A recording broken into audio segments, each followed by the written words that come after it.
Many people think that design sprints are just for digital products, websites, apps, things like that.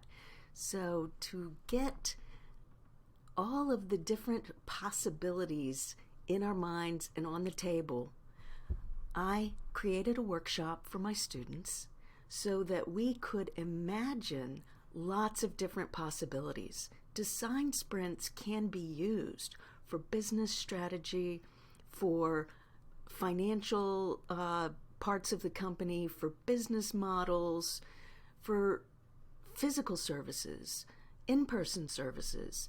It can be used for lots of different things. So, to open up my students' ideas about what the possibilities are for our course project, which is a Fintech product that focuses on personal financial education for teenagers.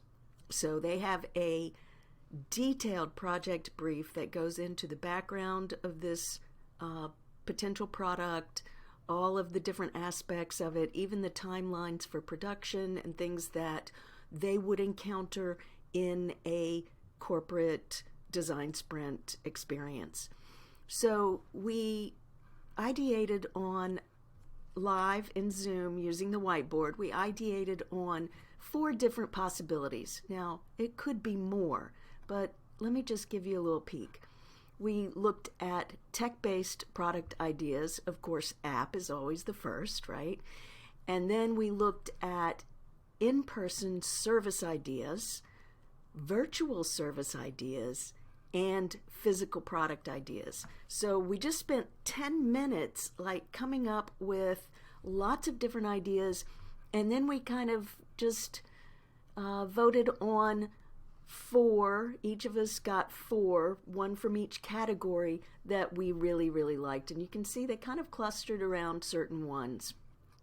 So that's how we open our minds to all the possibilities, getting them out in front of us and seeing what we can come up with.